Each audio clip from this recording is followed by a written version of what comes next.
What's going on, my PT peeps and my Walking Dead family? One Eye Bri back from the PT channel to talk about the Walking Dead Season 8 finale, Season 9, the comic, the show, the connection with the Whispers, Alpha, Beta, a bunch of different stuff going on here in this video. So obviously, spoiler warning, if you're not up to date of the show, the comic, all that stuff, I don't want to ruin anything for you. Stop watching now. And I saw a lot of connections with the Whispers for the Season 8 finale setting up for Season 9. How about you? I watched the Season 8 finale twice and saw a couple more connections to the Whispers. If you love The Walking Dead like we do, guys, join our Walking Dead family by subscribing to the PT channel. It's easy, just hit that subscribe button. Now, we made two videos about the Whisperer clues. An initial one with the Jerry quote about, you ever see one that big? And there's a funny joke, that's what she said, ha ha ha. But they set up a bunch of Whisperer clues in this video with that thumbnail. And we'll talk about them, but we have much more content besides the ones from that video. We saw a bunch of connections with the Whispers, and I'm very excited about the Whispers. I could talk about the Whispers till October and how they connect with the show and how they're going to bring the show back. And we're going to have a bunch of videos about that. But the first clue, well, actually probably the second clue or third clue, was Eugene's conversation with Negan. It was a long conversation, but one group of dialogue sparked my interest. He says, "I believe we should attempt a one fell swooper, a firing line that would minimize chaos opportunity and Alpha to Omega this thing's in less than 10. So the big thing there is obviously Alpha to Omega. He chose the words Alpha to Omega. He didn't say Alpha to Beta, but Alpha to Omega. So the Alpha connection was there in that line. I see one at least. Then, of course, the quote from Jerry when they're looking at the big group of walkers. Is it a herd? Is it a horde? Is it just walkers? Is it an army? Is it the Whispers in the walkers? They clearly drew your attention to it. And if you know the Whispers, they are among a big group of walkers. They blend in with them. So that's pretty awesome. I like the idea that they said it kind of subtly. You ever see one that big is what Jerry said. And I saw it initially as a connection with possibly Beta down the road. Obviously, he's talking about the herd, the horde, the group of walkers, whatever you want to call it. But it could be a little foreshadowing that Jerry's going to meet Beta, maybe not in a good way. Because if you know the comics, you know Beta is terrible. In a very bad way for the group. Also, the fence posts here show you the divide that somebody built there. And obviously, they filmed this finale in a horse ranch, a big open field for some reason. But they could have chose anywhere. It could have been in a building. It could have been in a parking lot. It could have been somewhere else. But they chose an open field with fence posts. Obviously, the fence posts around there are used probably on the horse ranch that they filmed. But if you know the comic, you know the heads on a pike will be seen at some point, most likely. You know what I'm talking about, comic readers. If you don't know the comic, definitely read the issues of the New Beginning storyline. We'll talk about that in a second. But also, Rick says, that's death, and it's coming for us. When he points to the big group and the big herd and the big horde over there. He clearly made a reference to that's death, and it's coming for us. Saying we got to work together, and if we don't work together, we're going to end up like that. But also saying it's foreshadowing that that group, those things there, whether they're people, walkers, an army, whatever they are coming for us in the future. Whether it be the beginning of Season 9, the middle, the halfway point, the second half. I'm not sure, but we'll see when the Whisperers come, and I'm excited for it. Now also the stained glass here. Now the stained glass is pretty cool, but why is it there? It makes no sense. There's two pieces of stained glass.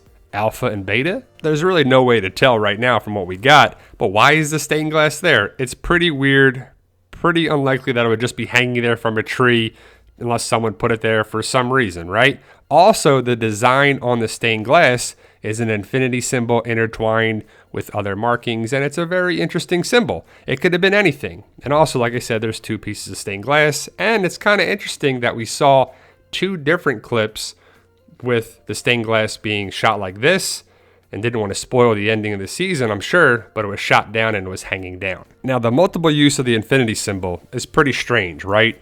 Also, why does it say honeymoon infinity symbol? Is that honeymoon forever? Because not sure if Dwight and Sherry ever had a honeymoon. Clearly, I would think that Sherry wrote this note, letter, message to Dwight at the same house that Dwight was there with the beer and the pretzels in Season 7. But is Sherry going to be Alpha now? I doubt it. I wouldn't want that to happen. I don't want Sherry to be Alpha and Dwight to be Beta. I want them to be separate new characters. But Maybe Sherry is connected with the Whispers and Dwight goes to find her, and Alpha recruited Sherry or got Sherry to recruit other people. And as we see the cover of issue 138, that is Alpha's belt buckle of the infinity symbol. So some people are thinking that Sherry is going to be Alpha. I hope that doesn't happen, but we'll see what the writers want to do with it. But Alpha and the Whispers are going to be great for the show if it's done right. Alpha is a very interesting character in the Walking Dead comic, and I'm excited for her and Beta and the rest of the Whispers to come to the show. Will we get a Lydia connection? Will we not? Because of Carl, and that's what a lot of people were pissed about. If you know the comic, you knew Carl and Lydia, which is Alpha's daughter, which may not happen now. But if you know the comics, issue 130 is when the Whispers come around. And we'll see if that happens in the middle part of season 9 or the second half of season 9. Depends what they want to do to mix things up. But we'll talk about where they're at now in the comic storyline for the show. But Dwight being thrown out by Daryl is a wild card situation because in the comic, Dwight takes over leadership of the Saviors. That's clearly not going to happen, and he can't really be around Daryl anymore. So what's going to happen with him and Alexandria and Rick, and does he go find Sherry and Sherry's a Whisperer? And the character of Dwight is different on the show than the comic, with some big differences possibly coming up for where he's going after the war. But he could get kidnapped, taken prisoner by the Whisperers, forced to become one. Sherry's like, you better join these people or die, Dwight. Then maybe Dwight warns Rick about this group or something happens. But I'm interested to see what happens with Dwight in the future. Now, season 9 will start around issue 127, the New Beginning storyline.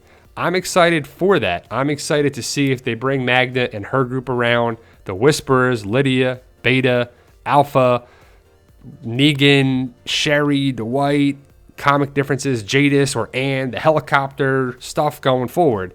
But is Sherry and Dwight going to be connected with the Whisperers? We just don't know yet, and I do not want to see them be Alpha and Beta. They can become Whisperers, but I do not want them to see big characters that it takes away from Alpha and Beta big time. It takes away from the backstory of those characters, and we want a reboot of things. I want the Whisperers to be fresh, a fresh new start, a new enemy that everyone comes together to fight. Maybe Negan joins the fight. Maybe Dwight comes and sticks to his traitor ways. I don't know what the future is for Alpha, Beta, the Whisperers, but do you want to see Alpha be Sherry and Dwight be Beta? I know I don't. I would love to see a wrestler like Kane or somebody like that play Beta, because Beta is huge. He's 6'8", 6'9". He towers over everybody, and Dwight is not there. Also, I thought it was interesting that the bed was made here, that Dwight was reading the letter and the bed was made. So what if they pick it up right here and Sherry just comes out from the bathroom or something like, hey, D, what's up? But Alpha and Beta should be coming. Beta, I'm more excited for Beta than anything. Beta is on the cover of the Whisperer here with Dwight. Dwight not taking over leadership of the Saviors, at least not right away, is what we're seeing, throws a big wrench into things. The whole Daryl and Dwight situation on the show is majorly different than in the comic because there is no Daryl. So we're going to get some differences there, obviously, with Dwight, Daryl, Maggie, Vengeance, Negan, keeping things around. But I want to see Alpha and Rick, their interaction, because it's pretty awesome. Alpha is a big, strong, badass villain character. She's no doubt a villain, and so is Beta. Negan is debatable if he's a villain or this or complex, but he's definitely on the villain side.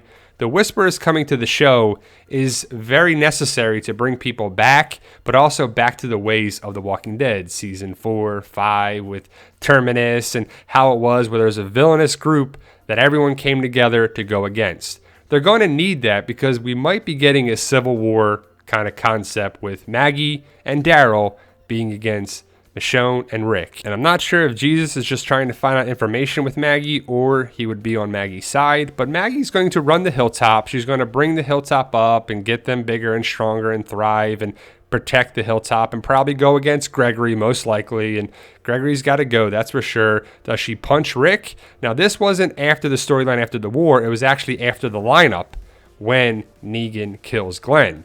Maggie is pissed and frustrated and actually punches Rick. I thought she might have done that in the season 7 premiere, but it never happened. Could we see it later on in season 9? It could.